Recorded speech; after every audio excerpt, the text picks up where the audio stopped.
The वीपिन women hill part 2 में आपका स्वागत है। अगर फर्स्ट पार्ट नहीं देखा तो उसका लिंक डिस्क्रिप्शन में है, तो जाके चेकआउट कर लें। बिना देरी के शुरू करते हैं the dead of the death part 2। जब वो घर के अंदर देखते हैं तो कहते हैं तुम तो वही औरत हो ना। हाँ, मैं तुम दोनों का ही इंतजार कर रही थी। तुम दोनों वही हो ना जो उस दिन फ्यूनरल पे भी थे। फिर वो औरत कहती है हाँ, मैं तुम दोनों से मिलना चाहती थी, खासकर इस लड़की से। वो औरत उस लड़की को कहती है तुम बहुत रोती हो ना। तभी माँ को कहती है हाँ। तभी वो औरत कहती है तुम जैसे लोगों से मिलने का चांस बहुत कम होता है। वो औरत माँ को कहती है असल में चिंता क्या है, ये सैड होने की सबसे बड़ी वजह है। ये तभी महसूस होता है जब आत्मा शरीर को छोड़कर चली जाती है। ये बात सच है, लेकिन मैं ये तभी समझ सकती हूँ जब मैं मर जाऊँ। लेकिन ये लड़की तो उसको अभी से महसूस कर सकती है। ये इसके आंसू मरने के बाद के ही हैं। भी वो औरत कहती है हम दोनों के आंसू एक ही हैं। इतना ज्यादा मौतें होंगी उतना ज्यादा ही रोना बढ़ेगा। तभी ये बात सुन के माँ को और ज्यादा रोना स्टार्ट कर देती है। तुमको पता है जो लोग मर जाते हैं वो जल्दी मुक्ति प्राप्त कर लेते हैं। वो औरत माको को कहती है क्या तुम्हारा नाम माको है क्या? मैंने कभी किसी औरत को इतना रोते नहीं देखा। मुझे ऐसा लगता है कभी कभी तुम मिस रूही जितना रोती हो। तभी लड़का कहता है क्या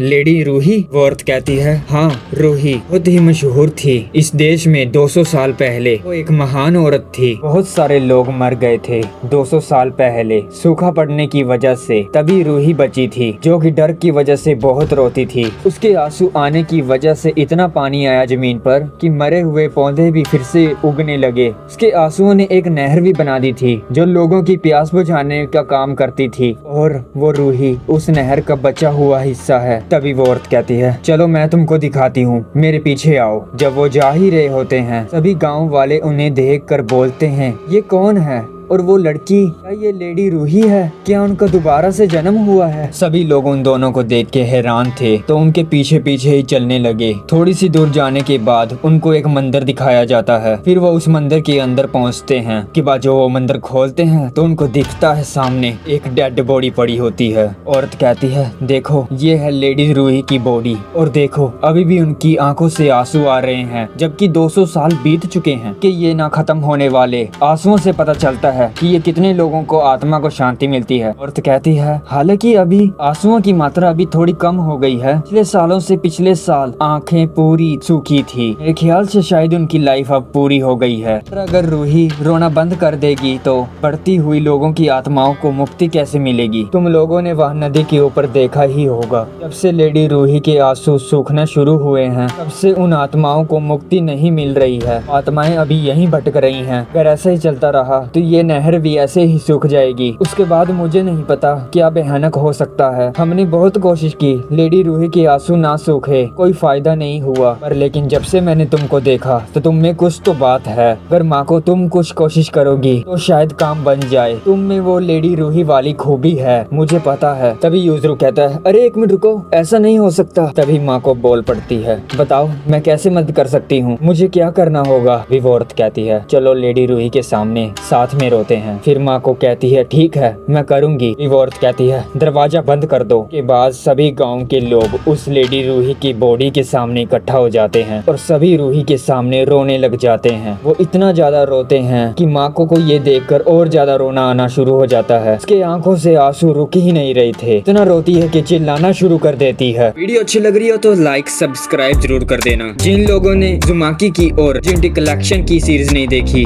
उसका लिंक डिस्क्रिप्शन में है, देख कर जाना। Chapter 4 ghost freedom. माको को रोते देखकर वो लेडी रूही भी रोने लग जाती है। वो इतना रोती है कि वो चीखें मारने लग जाती है। तभी उसके आसपास घोस्ट आ जाते हैं। तभी वो चिल्लाने लग जाती है। वो और ज्यादा रोती है तो वो उठ के बैठ जाती है। तभी हम देखते हैं कि उसके आंसू रुक ही नहीं रहे थे। आंसू उसके मुंह के अंदर से और उसके कान और उसकी आंख से निकल रहे थे। लेडी रूही के इतना रोने के कारण वो घोस्ट वहाँ से जाने लग जाते हैं। यूजरो आसमान की तरफ देखकर कहता है कि हुए लोगों को मुक्ति मिल रही है, थैंक यू गॉड। अभी आसपास खड़े लोग सब बोलने लग जाते हैं वापस आ गई, लेडी रूही वापस आ गई। तभी यूजरू कहता है चलो हमको यहाँ से अब निकलना चाहिए। यूजरू बोलता है ऐसा हो ही नहीं सकता, वो दोबारा जिंदा हो जाए, शायद ये उन मरे हुए लोगों की भूत है। भी यूजरू वहाँ का दरवाजा खोलने की पूरी कोशिश करता है लेकिन वो दरवाजा खुलता ही नहीं। यूजरू को ऐसा करते देखकर वहाँ पर मौजूद सभी औरतें बोलने लग जाती हैं कहीं मत जाओ, यहीं हमारे साथ साथ रहो, प्लीज हमारी मदद करो ताकि हम लेडी रूही की आत्मा देख सकें। लेकिन तभी माँ को बोल पड़ती है कि मैं यहाँ रहना चाहती हूँ, मैं भी इन औरतों के साथ रोना चाहती हूँ। लेडी रूही के आंसू बहुत ज्यादा आने शुरू हो जाते हैं। वो इतना रोती है कि पानी के अंदर ही पिघल जाती है। तभी सभी उसको पीछे की ओर मुड़ के देखते हैं कि वो तो गायब हो चुकी है। आसपास के लोग कहते हैं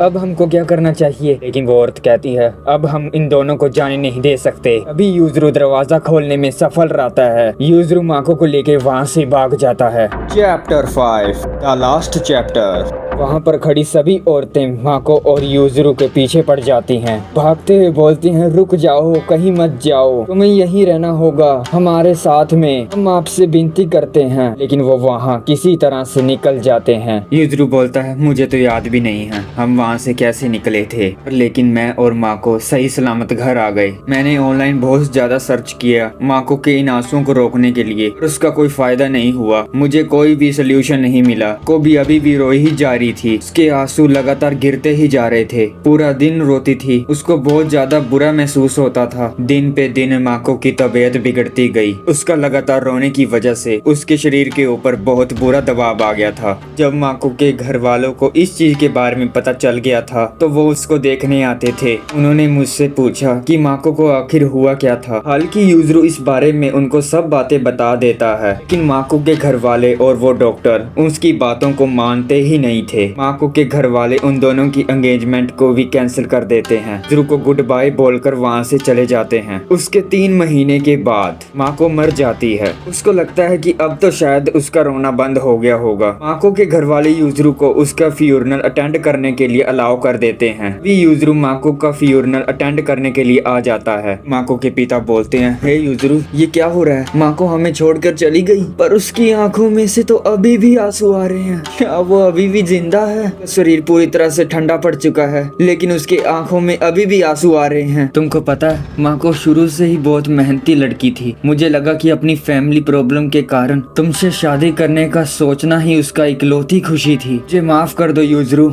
मैं तुम्हारे ऊपर शक किया, मुझे ऐसा नहीं करना चाहिए था। यूजरू कहता है उसका टॉवल गीला हो गया है, उसको बदल देना चाहिए। तभी उसका फ्यूनरल शुरू हो जाता है। उसके फादर बोलते हैं कि हम दुआ करते हैं कि माको के शरीर का हर एक बीमारी दूर हो जाए, दुआ करते हैं उसकी मुक्ति मिले और उसके आंसू रुक जाएं। भी वहाँ पर रो रहे होते हैं। तभी पीछे से कुछ आवाज आती है। यूजरू पीछे मुड़ के देखता है तो वहाँ पर वही औरतें खड़ी होती हैं। सभी औरतें आगे की ओर आने शुरू कर देती हैं। वो कहते हैं कि ऐसा नहीं हो सकता, वो अभी जिंदा है, वो अभी नहीं मरी। वो उसके कैफिन की ओर आके जोर जोर से रोने लग जाती हैं। तभी उस कैफिन के अंदर से पानी निकलना शुरू हो जाता है। वो माको के आंसू थे। उसके अंदर इतना पानी निकलता है कि कैफिन वहीं टूट जाता है। उसके अंदर से माको खड़ी हो जाती है, जोर जोर से रोने लगती है और चिल्लाने लगती है। वहाँ पे वही औरत खड़ी हुई होती है और वो औरत बोलती है इतने ज्यादा आंसू, ये तो खुशी के हैं, ये लेडी रूही है, दूसरा जन्म हुआ है। उसके बाद वो औरतें और माको वहाँ से गायब हो जाती हैं। यूजर कहता है कि मुझे पक्का यकीन है वो औरतें उस लड़की को ले गई हैं। माको अभी भी जिंदा है। ऐसा है तो वो उस रोने वाली जगह पर जरूर गई होगी। उस दिन से लेकर यूजरू कई बार तो कूद जाता है।